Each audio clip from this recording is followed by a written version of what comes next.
Welcome to SOE update. चलिए, जो भी बच्चे क्लास 8 में पढ़ाई कर रहे हैं वैसे छात्र जो है ध्यान देंगे, या फिर आप लोगों में से कोई बच्चा जिनका दोस्त है और क्लास 8 में पढ़ रहा हो तो उन्हें भी ये जानकारी उसके साथ भी शेयर कीजिएगा। तो देखिए, ये है आपका झारखंड अधिविद्य परिषद रांची का जैक बोर्ड का, जो कि कक्षा 8 में जो भी बच्चे अध्ययनरत छात्र छात्राओं के लिए है, यानी कि जो भी बच्चे क्लास 8 में पढ़ाई कर रहे हैं उसके लिए यहाँ पे देख सकते हैं राष्ट्रीय साधन सह मेधा छात्रवृत्ति योजना 2024-25 है। यानी एक ये भी एक मेधा छात्रवृत्ति योजना है। कुछ दिन पहले मैं और एक छात्रवृत्ति के बारे में बताई थी, तो ये भी कुछ वही वाला है, ठीक है ना। इसमें राष्ट्रीय साधन छह मेधा छात्रवृत्ति योजना, ये सेशन आप देख सकते हैं 2024-25 वाले। उसमें आपका क्या था, जो कैंडिडेट कर चुके हैं, ऑलरेडी पास कर चुके हैं, उनका रेन्यूअल के लिए वो छात्रवृत्ति था, वो फॉर्म भरना है तभी आपको छात्रवृत्ति मिलेगा। अब ये क्लास 8 से मतलब शुरुआती से कैसे आप फॉर्म को भरेंगे, और क्लास 8 से लेकर आप 12 तक पढ़ाई अगर कर रहे हैं तो आपको छात्रवृत्ति की सुविधा मिलने वाली है। तो चलिए देख लेते हैं क्या लिखा हुआ है आगे। कोई भी सवाल रहेगा तो फिर से आप कमेंट सेक्शन पे लिखिएगा। देखिए, यहाँ पे लिखा हुआ है कि एतद द्वारा सभी क्षेत्रीय शिक्षा संकुल निर्देश जिला शिक्षा पदाधिकारी राज्य के राजकृत प्रोजेक्ट एवं गैर सरकारी सहायता प्राप्त अल्पसंख्यक विद्यालय के प्रधानाध्यापक या प्रधानाध्यापिका तथा कक्षा 8 में अध्ययनरत छात्र छात्राओं को सूचित किया जाता है कि राष्ट्रीय साधन 6 मेधा छात्रवृत्ति योजना परीक्षा सत्र 2024-25 का आयोजन हेतु आवेदन पत्र ऑनलाइन स्वीकार किए जाएंगे। यहाँ साफ साफ लिखा हुआ है कि ऑनलाइन जो आप लोग करेंगे, आवेदन जो करना है आप लोग को, वो ऑनलाइन ही स्वीकार किए जाएंगे, ठीक है, ऑफलाइन नहीं। ये नाम क्या, राष्ट्रीय साधन 6 मेधा छात्रवृत्ति योजना, जिसमें आपका क्या है कि अगर आप क्लास 8 में अभी पढ़ाई कर रहे हैं, ध्यान से सुनिएगा, अगर क्लास 8 में पढ़ाई कर रहे हैं और आप लगातार अगर पढ़ने वाले हैं 12 तक, तो ही आपको इसका लाभ मिलेगा। लेकिन अगर आप छोड़ देते हैं तो इसका लाभ नहीं मिलेगा, ठीक है। इस बात को भी ध्यान रखिएगा। और कितना पैसा मिलेगा वो भी मैं आगे आपको बताऊंगी, कैसे क्या होगा सारी डिटेल्स। तो वीडियो को एंड तक देखिएगा।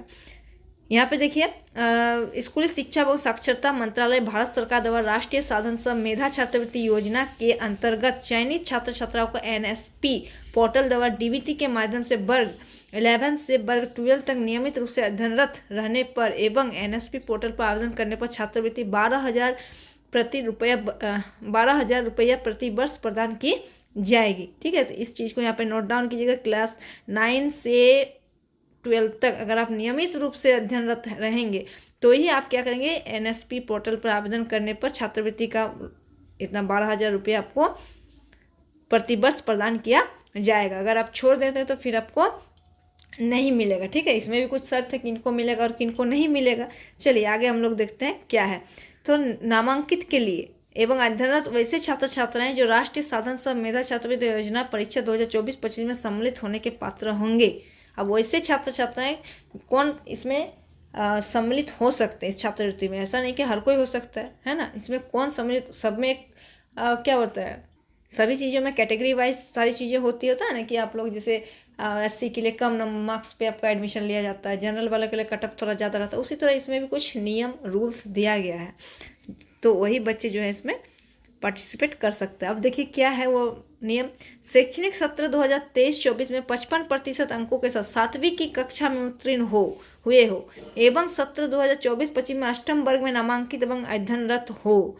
यानी कि अगर आप 23-24 शैक्षणिक सत्र जिसमें आप कक्षा 7 में पढ़ाई कर रहे थे, उसमें आपको 50% मार्क्स आपका उसमें होना चाहिए, ठीक है। इससे कम होगा तो आप इसके लिए एलिजिबल नहीं है, इस मेधा छात्रवृत्ति योजना के लिए। और अभी आप 2024-25 के सेशन में आप अष्टम वर्ग में यानी 8 क्लास में आपका नाम हो रहा है, आप पढ़ाई कर रहे हो, ठीक है। जिसमें से देखिए यहाँ पे अनुसूचित जाति अनुसूचित जनजाति के छात्र छात्रा हेतु अंकों में 5% की छूट दी जाएगी। जिसमें अगर कोई SC ST के लिए है तो उन छात्र छात्राओं को उसमें 5% और उसको छूट मिलेगा। क्लियर है यहाँ तक।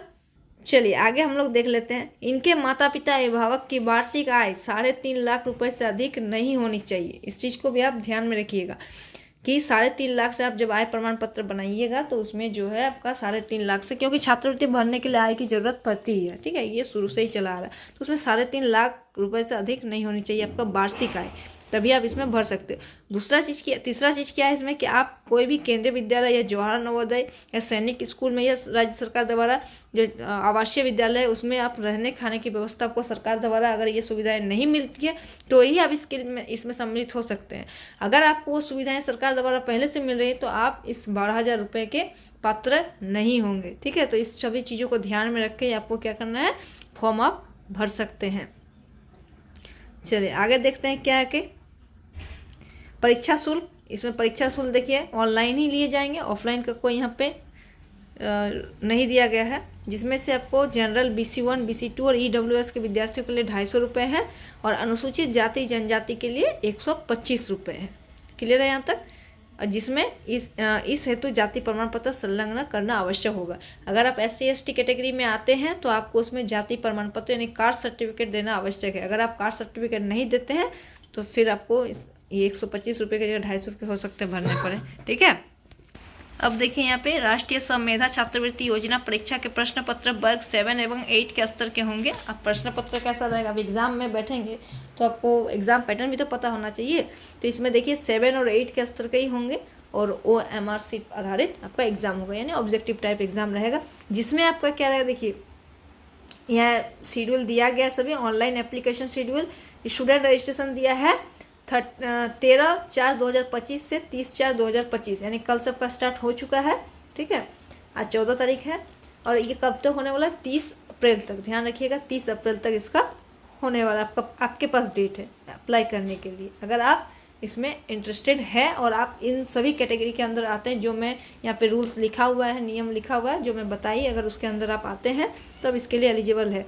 Date and time of exam तो यहाँ देख सकते हैं 11 बजे से 2 बजे तक होगा।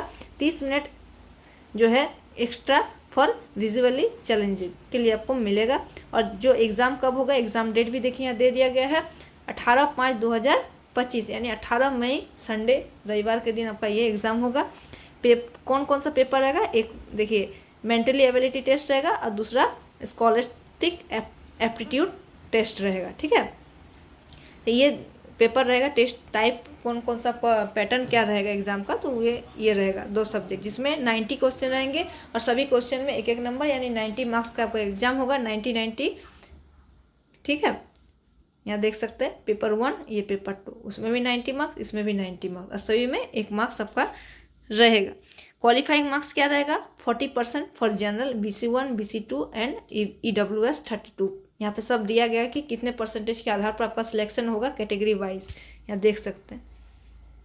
और आपका अगर सिलेक्शन हो जाता है तो आपको क्या है कि प्रत्येक वर्ष जो है आपको इसके लिए ऑनलाइन आवेदन करना होगा। जैसा कि आप देख सकते हैं मेरा पिछले वाला वीडियो, जो भी बच्चे पहले क्वालिफाई कर चुके हैं 2022 में, तो उनके लिए अभी रेनुअल के लिए आया है कि वो छात्रवृत्ति जो क्लास 9 में अगर पढ़ाई कर रहे हैं तो वो अगर लेना चाह रहे हैं तो उसको रेनुअल करना पड़ेगा, फिर से आवेदन करना पड़ेगा उसको ऑनलाइन। तो उसके लिए प्रोसेस क्या है क्या नहीं वो भी मैं बता चुकी हूँ, उस वीडियो को आप देख सकते हैं। उसी तरह अगर आप भी क्वालिफाई करते हैं तो आपको भी फिर इसी तरह प्रत्येक साल जो है 12th तक इस प्रोसेस में ऐसे चलना पड़ेगा, तभी आपको पैसा मिलेगा। ऐसा नहीं कि एक बार मिल गया तो फिर मिलते रहेगा। ठीक है, तो ये था एक अपडेट आपका क्लास 8 के बच्चों के लिए।